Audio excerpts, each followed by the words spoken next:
Hello everyone, good evening. Welcome back to my channel Sharmi's blog. তো কেমন আছো তোমরা সবাই? আশা করছি তোমরা সবাই খুব ভালো আছো, আমিও খুব ভালো আছি। আর আজকে আমার নতুন একটা ভিডিওতে তোমাদের সকলকে স্বাগতম। তো আজকে আমরা একটু বেরিয়েছিলাম সন্ধ্যেবেলায় একটা রেস্টুরেন্টে খাওয়া-দাওয়া করতে। অ্যাকচুয়ালি আমার কাকার ছেলে, মেজো কাকার ছেলে, ও অ্যাব্রোড থাকে। তো ২ বছর পর বাড়ি এসেছে। তো ৫০ দিনের ছুটিতে। তো ওরা প্রায় ডেইলি, মানে ওর বউ আর ২ টো ছেলে আছে। তো ওদের নিয়ে ডেইলি প্রায় রেস্টুরেন্টে খাওয়া-দাওয়া করতে যায়। তো কদিন ধরেই আমাকে বলছিল যে আমাদের সাথে।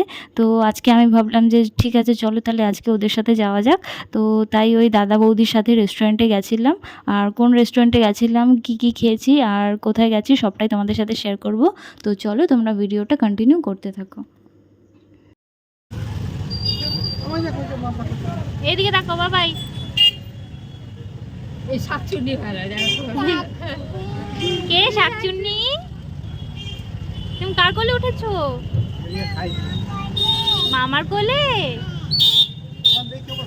হ্যাঁ, ওই দোকান থেকে আমার বাবাও খাওয়ায়। হ্যাঁ? মুখে হাত দেয় না, শাইনি মুখে হাত দিতে নেই।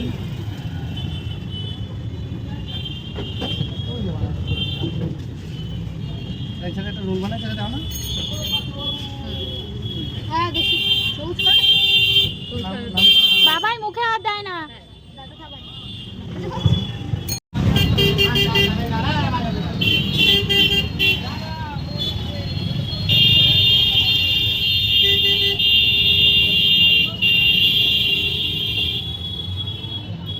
শাইনি মুখে হাত দিতে নেই।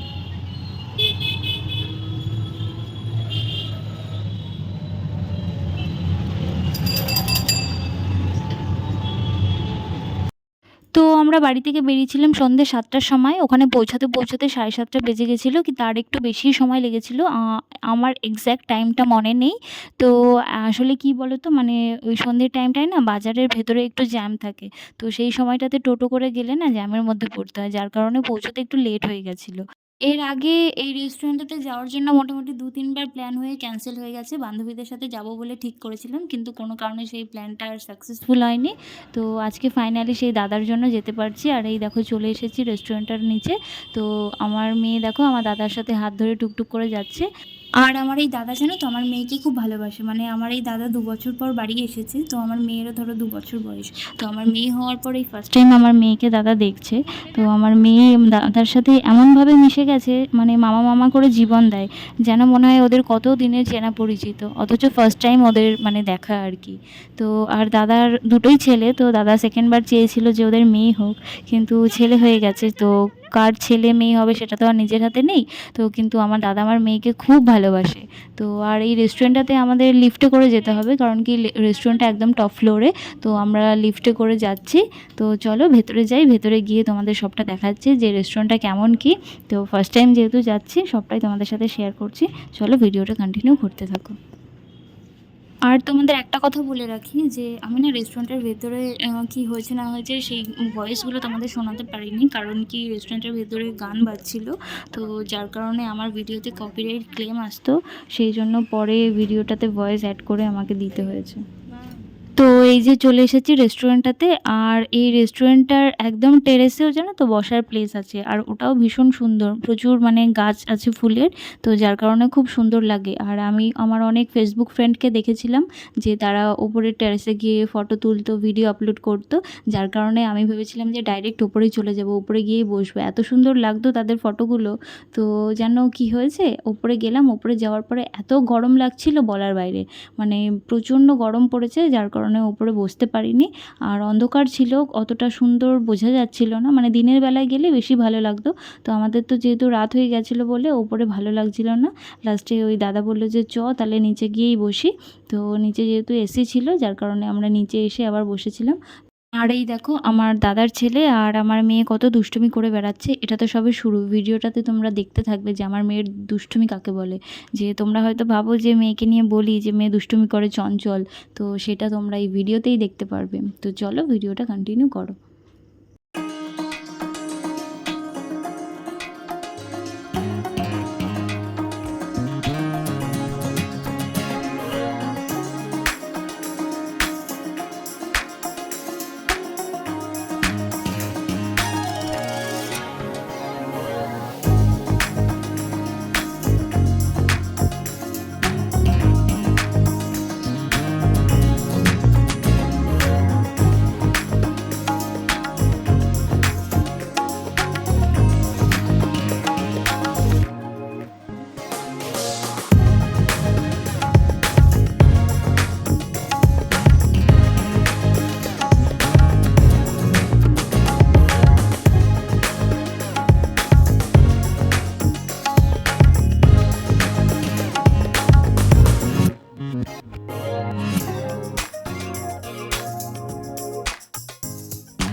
এই দেখো তোমাদেরকে বলেছিলাম না কেমন দুষ্টুমি করে ও, আর সাথে যদি পায় ওর মতো আরেকটা সঙ্গী তাহলে তো কোনো কথাই নেই। মানে এত জোরে জোরে টেবিলগুলো বাজাচ্ছিল স্পুন দিয়ে, মানে আমার নিজেরই খারাপ লাগছিল। তো এই রেস্টুরেন্টের যারা দাদারা ছিল, তো আমার দাদার থেকে অর্ডার নিচ্ছিল খাবারের, তো তারা বলছিল ঠিক আছে বাচ্চা মানুষ কোনো অসুবিধা নেই, কিন্তু ওরা যদি ওই রকমভাবে জোরে জোরে মানে স্পুন দিয়ে টেবিলে বাড়ি মারে আর টেবিল যদি ভেঙে যায় বা ওই সে প্লেট যদি ভেঙে যায়, তো তার জরিমানা তো আমাদেরই দিতে হবে। আর একদম কথা শুনছিল না, মানে দুষ্টুমি করেই যাচ্ছিল। আর আমরা তো জানতাম না যে যেখানে সেখানে বসা অ্যালাউ নেই, তো আমরা না মানে 8 সিটের একটা চেয়ার টেবিলে বসেছিলাম। তো রিসেপশন থেকে একটা দাদা উঠে আসলো, তো উঠে এসে বলল যে আপনারা তো 6 জন আছেন, তো আপনাদের না 6 সিটের চেয়ার টেবিলে বসতে হবে, মানে এটা বড় ফ্যামিলির জন্য, তো আপনাদের অন্য চেয়ার টেবিলে বসতে হবে। তারপর আমরা আবার উঠে গিয়ে অন্য জায়গায় বসলাম। আর দেখেছো তো এই দেখো মহারানীর কাণ্ড। ফার্স্টে তো মানে স্পুন নিয়ে টেবিলে বাড়ি মারা শুরু হয়েছিল, এখন মানে নিজেই পুরো টেবিলে উঠে বসে পড়েছে। তো অনেকবার ওকে নামানোর চেষ্টা করা হয়েছে, ও টেবিল থেকে নামবে না, ওখানেই বসে থাকবে। লাস্টে তো ওই স্পুন দিয়ে আবার টেবিলের উপর যেসব প্লেটগুলো ছিল সেগুলোকে বাড়ি মারছিল। মানে এত দুষ্টুমি করেন না, জাস্ট বলার বাইরে ও।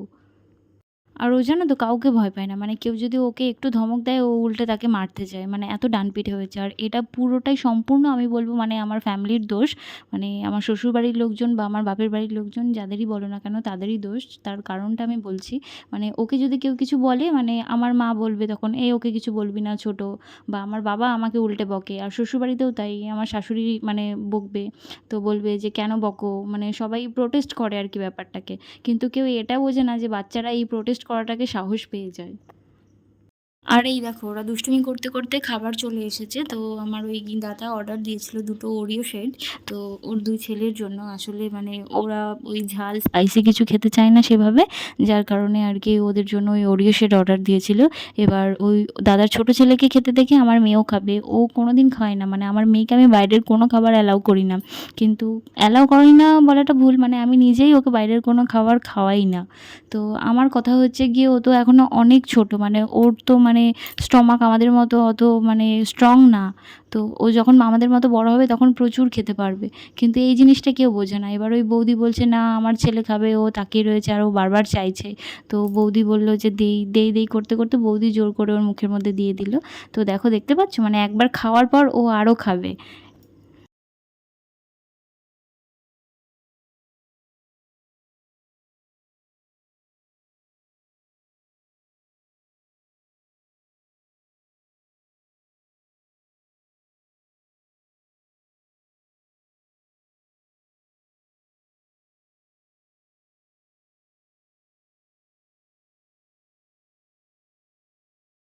তো এই দেখো ওরাও ওরিও শেরটা খেতে খেতে আমাদেরও খাবার চলে এসেছিলো। তো আমাদের স্টার্টারে ছিল ক্রিসপি চিলি কর্ন, চিকেন 65 আর চিকেন গার্লিক। ক্রিসপি চিলি কর্নটা এত টেস্টি ছিল আর এত স্পাইসি ছিল, মানে আমার হেভি লেগেছিলো। এর আগে আমি কোনোদিনও এত সুন্দর খাইনি। তো এই দেখো দেখতে পাচ্ছ তো এখানেও শুরু হয়ে গেছে, মানে ও দাদাকে ক্রিসপি চিলি কর্ন খেতে দেখে মানে ও খাবে। আসলে তো ও কোনোদিন এসব খায় না, আর এরকম খাবার ও কখনো দেখেও না। তো এবার ও কি করেছে ওইগুলো দেখে বারবারই দাদাকে বলছে যে মামা খাবো। এবার মামার সোহাগী হয়েছে, এবার মামা বলছে যে ঠিক আছে নাও। এবার ওর ঝাল লাগছে, আবার ও খাবে, তাও ও সেই ঝালই খাবে। আবার দেখতে পাচ্ছ তো টিস্যু দিয়ে হাত মুছছে, মানে মেয়ের এত বুদ্ধি কোথায় রাখে ওই জানে। এগুলো কিন্তু কোনোদিনও ও শেখেনি, ফার্স্ট টাইম করছে এগুলো। আরও বেশি করছে কেন জানো? এইরকম আমার ওই দাদার ছেলেকে দেখে। দেখছে যে ও খাচ্ছে তো ওরও খাওয়া চাই। মানে ও যাকে দেখবে খাওয়ার জন্য ও সেটাই খেতে চাইবে। দিয়ে এবার বৌদি বারবার মানে বৌদি ছোটো থেকেই ওর ছেলেদের সব কিছু খাইয়ে অভ্যেস করেছে। কিন্তু আমি না মানে খাইয়ে অভ্যেস করতে পারি না, মানে সাহস পাই না। আমি ভাবি যে যদি কিছু হয়ে যায়, এইটুকু বাচ্চাদের এত স্পাইসি খাবার বা বাইরের খাবার খাওয়া তো ঠিক না। তো আমি কোনোদিনই সেটা করি না। মানে আমার যত কষ্টই হোক আমি সবসময় ওকে ঘরে বানিয়ে খাওয়াই। এই দেখতে পাচ্ছ তার নমুনা দেখো, মানে আমার ভালোবাসার আমার কষ্টের কোনো দাম আমার মেয়ে দিচ্ছে না। তো আমাদের ক্রিসপি চিলি কর্ন খাওয়া শেষ, এখন আমাদের চিকেন 65 সার্ভ করছে। তো চিকেন 65টা আর আমার মেয়ে খায়নি, মানে ওই ক্রিসপি চিলি কর্নটাই একটুখানি টেস্ট করেছিল আমার ওই দাদার থেকে।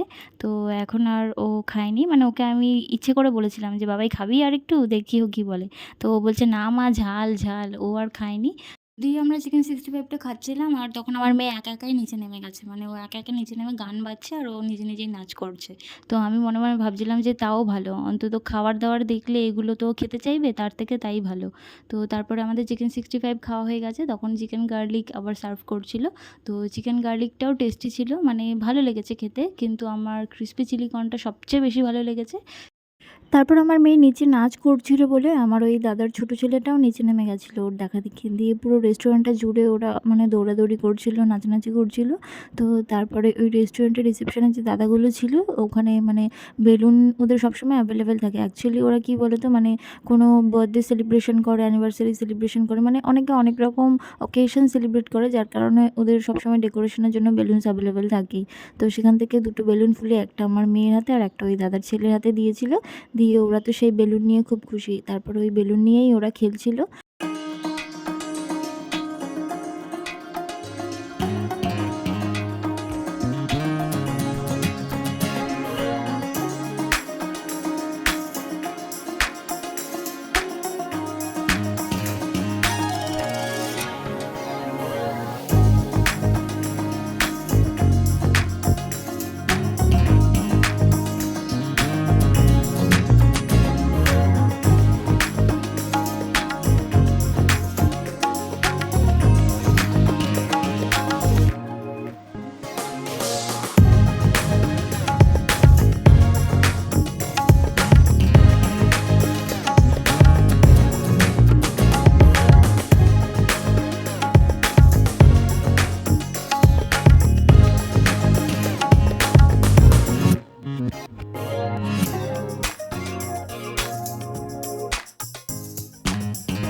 তারপর দেখো ওরা বেলুন নিয়ে খেলছিল, খেলতে খেলতে বেলুনগুলো ফাটিয়ে ফেলেছে। তো ফাটানোর পরে হচ্ছে আমার ওই বৌদি মানে ওই দাদার বউ হচ্ছে বেলুনগুলোকে চুটকি বেলুন করে ফুলিয়ে দিয়েছিল।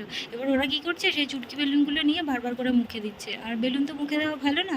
দিয়ে সেই কারণে আমি ওর হাত থেকে নিয়ে নেওয়ার চেষ্টা করছিলাম, দিয়ে ও কিছুতেই বেলুনগুলো দেবে না। আর আমাদের ততক্ষণে মোটামুটি সব খাওয়া কমপ্লিট হয়ে গেছিলো। তো আমরা তো ডিনার করিনি, আমরা জাস্ট সন্ধ্যেবেলাটাই গেছিলাম। তো দাদা বলছে যে কিরে বাড়ি গিয়ে আবার খাওয়া দাওয়া করবে? আমি বলছি না, বাড়ি গিয়ে আর খাওয়া দাওয়া করতে পারবো না, যা খেয়েছি একদম পেট পুরো লোড। তো দাদা বলছিল যে ডিনারটা ওখান থেকে করে যেতে, পোলাও খেতে বলছিল। তাই আমি বললাম যে না রে, আর খেতে পারবো না, যার কারণে আর খাইনি। তো আমি শুধু হচ্ছে কি একটা ওরিও শেট অর্ডার করেছিলাম। তো আমারও ভালো লেগেছিলো খেতে, মানে ওই দাদার ছেলের থেকে একটুখানি টেস্ট করেছিলাম। তো তারপরে দেখো এই দেখো আমার জন্য একটা ওরিও শেট চলে এসছে। ফার্স্টে দুটো ওরিও শেড অর্ডার করেছিলাম আমার দাদার দুই ছেলের জন্য দুটো। তো দুজনেই দুটো খেয়ে নিয়েছিল। তো দাদার যে বড় ছেলেটা আছে ও তো একবার খেয়েছে ওরিও শেডটা, তাই জন্য ও বলছে আমি একটা মকটেল খাবো। দিয়ে ওর জন্য একটা মকটেল অর্ডার করা হয়েছিল, আর পরে আবার দুটো ওরিও শেড নিয়েছিলাম। তো দাদা বৌদির জন্য একটা আর আমার জন্য একটা। তো বৌদি নিজে নিজে খাচ্ছে, আমি তখন বৌদিকে বলছি তুমি এত আনরোমান্টিক কেন, দাদাকে একটু খাইয়ে দাও, একটু ক্লোজে বসো, আমি একটু ফটো তুলি, তোমাদের ভিডিও করি। দিয়ে তারপরে ইয়ার্কি আড্ডা মারতে মারতে আমিও তারপর আমার খাওয়াটা স্টার্ট করলাম। তখন আমার মেয়ে ওরিও শেকটা ভালো খাচ্ছিল বলে তাই আমিও খেতে খেতে ওকে একবার ডাকলাম যে বাবাই এসে একটু খাও। দিয়ে ও আর খায়নি, ও খেলাধুলায় তখন ব্যস্ত ছিল। তারপরে ও আর কিছুই খায়নি। তো মাকে ফোন করে বলে দিয়েছিলাম যে মা ওর জন্য খাবার বানিয়ে রেখো। তো মা ওর জন্য বানিয়ে রেখেছিল প্রেশার কুকারে। দিয়ে তারপরে ওখান থেকে বেরিয়ে গেলাম, বেরিয়ে সামনেই আমাদের টোটো দাঁড়িয়েছিল।